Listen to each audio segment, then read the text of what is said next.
muy pequeña. Yo creo que empecé a escribir más o menos en el mismo momento en el que empecé a leer. Yo aprendí a leer y empecé rápidamente a escribir. Siempre me gustaron muchísimo las letras, las palabras. Eh, yo practicaba caligrafía muchísimo. Yo siempre tuve muy claro, desde los 4 o 5 años, yo sabía que iba a hacer algo con mi vida que tuviese que ver con las letras. No sabía qué, pero sí sabía que iba a tener que ver con las letras porque las letras me llamaban muchísimo la atención desde el primer momento. Entonces apenas aprendí a leer y empecé a leer libros, empecé a escribir también porque empecé a aprender palabras nuevas y lo que hacía es que escribía las palabras, las escribía en un cuaderno y empezaba a hacer oraciones para darle sentido a esas palabras y poder aprendérmelas. Y al final esas oraciones se transforman en párrafos y los párrafos se transforman en capítulos. Fue como una evolución natural, ¿cierto? Desde aprender palabras nuevas hasta ya escribir páginas completas de texto. Así que partí muy pequeña.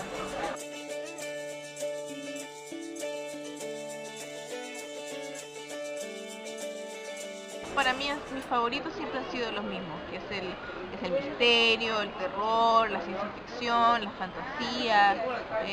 Sí, siempre han sido mis géneros favoritos, son los que más leo hasta el día de hoy. Bueno, y son los géneros, por supuesto, que también escribo.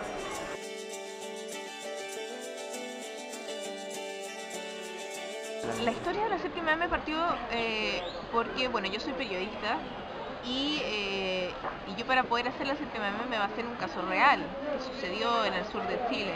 Entonces la historia de la séptima M partió por el caso real que apareció en todos los diarios y todo, que era este suicidio masivo de jóvenes en un sector muy aislado del sur de Chile. Que bueno, se barajaban muchas teorías al respecto, no sabían por qué, los cuerpos aparecían flotando en el río, etcétera.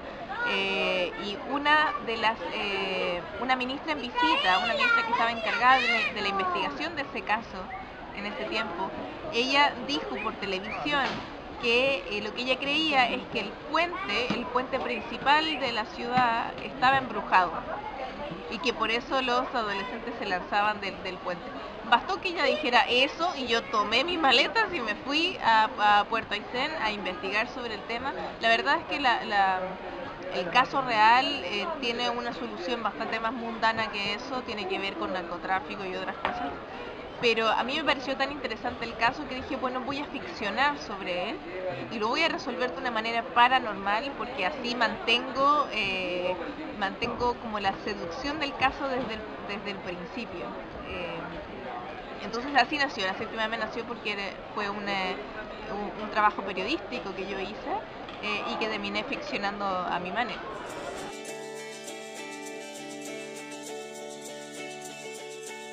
Bueno, yo partí escribiendo literatura juvenil, pero también siempre me interesó mucho la literatura infantil, porque creo en general que se subestima muchísimo a los niños con la literatura.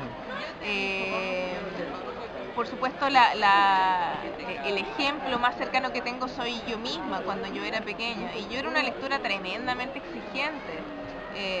Entonces, cuando yo tenía 6, 7 años, me hubiese gustado leer un tipo de literatura infantil que nunca se hizo, un tipo de literatura infantil que me desafiara un poquito más o que creyera que yo tenía una capacidad un poquito mayor de entender ciertas cosas que los adultos creen que uno no entiende. Entonces para mí era un tremendo desafío poder realizar literatura infantil que no lo subestimara, que no subestimara a los niños y que creyera que sí están capacitados para entender ciertas cosas. Entonces por eso es que entré un poco al mundo infantil, un poco a probar, a ver si podía realizar un tipo de literatura que les permitiera a ellos ser lectores un poco más activos, de que no se les diera todo en bandeja, sino que tuviesen que pensar un poquito más. Y que es un poco, como digo, quizá es una forma de desafiar mi propio deseo infantil de lo que yo quería leer cuando yo era pequeña. Es un poco lo que estoy escribiendo yo ahora para los niños de hoy.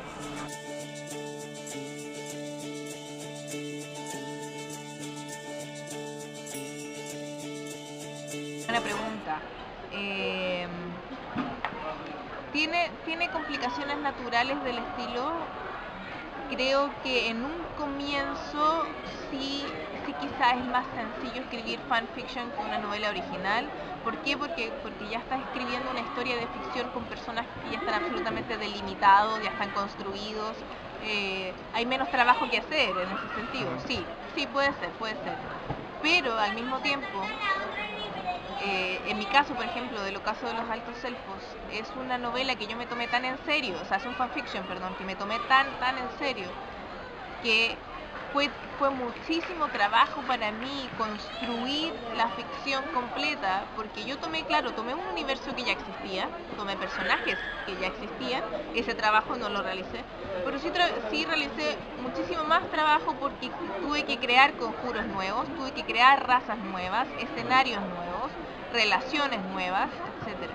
Entonces, como yo quise hacer un trabajo lo más serio posible, también tuve que dedicarle muchísimo y realizar un trabajo exhaustivo, igual como si estuviese creando una novela completamente desde cero. Por lo tanto, en el caso específico del ocaso de los altos elfos, sí fue muchísimo trabajo y hay ahí adentro muchísimo trabajo original, que yo creo también que es uno de los factores por los que el fanfic tuvo tanto éxito.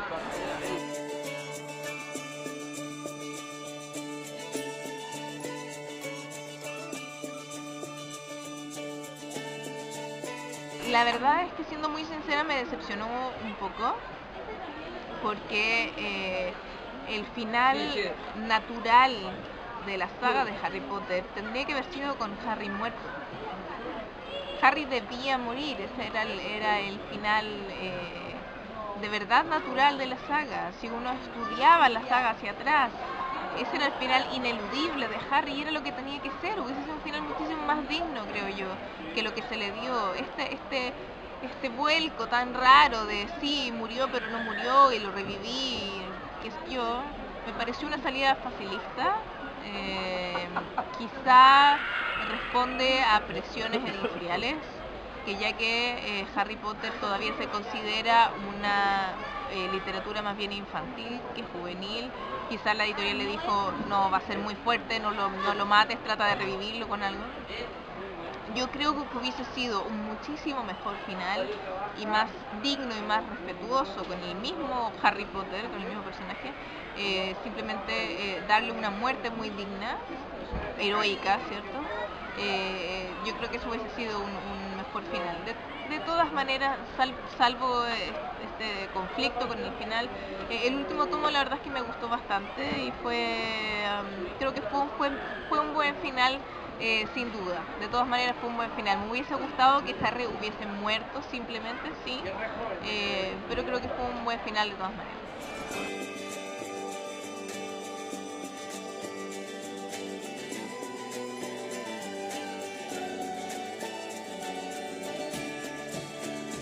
Yo no solo recibo muchísimos comentarios de mis obras, sino que recibo muchísimas peticiones de jóvenes que siempre me preguntan lo mismo, o me preguntan siempre prácticamente lo mismo, que es, Fran, yo quiero dedicarme a escribir, ¿cómo lo hago? ¿Qué es lo que debo hacer? ¿Cómo puedo triunfar? Etcétera. No creo que haya una sola receta infalible, no existe, menos hoy día donde la oferta es muy diversa y los estilos literarios son muy distintos.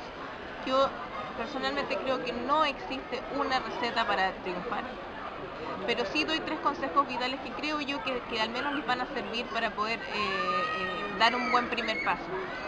El primero es leer muchísimo. El escritor que no lee es un escritor que está destinado a fracasar, ¿ya? El escritor debe leer muchísimo, no solo para saber lo que está pasando en el ámbito literario, sino porque la estructura literaria que tenga en su cabeza, la estructura dramática, de construcción de personajes, de escenarios, etcétera, es otra, es muy distinta cuando uno ha leído mucho y ha leído a otros. Por último, es importante, no para copiar el estilo de otros, sino por último para saber qué es lo que hacen otros y yo hacer algo completamente distinto. Por último sirve para eso, pero sí es muy importante leer, yo creo que realmente es el consejo principal, el primero. Después de eso, también les aconsejo mucho que utilicen las herramientas que existen hoy en día, que les permiten visibilidad a la obra. Internet permite que uno pueda publicar textos muy fácil, que pueda darlos a conocer muy fácil también y poder recibir feedback inmediato, comentarios inmediatos, porque puedes dejar tu mail o un formulario de contacto, lo que tú quieras. Utilicen esas herramientas, son herramientas que hace 30 años no existían. Hoy día existen, úsenlas. Utilicen el blog, utilicen fanfiction.net, utilicen las herramientas que Internet da, den a conocer su obra, utilicen esta vitrina impresionante que nos da Internet, una vitrina de ensayo-error, para poder definir muy bien qué hago mal, qué hago bien, qué debo potenciar, qué debo pulir, etc. Internet es una muy buena vitrina de ensayo-error en ese sentido, utilícenla. Y tercero, que esto es más bien algo personal, porque creo que me ha servido muchísimo a mí y por eso yo lo recomiendo, es sean autores cercanos, conversen con la gente, sean accesibles. El escritor semidios encerrado en su casa en la punta del cerro ya no existe, está obsoleto, y si existe también está destinado al fracaso, porque vivimos en una era interconectada.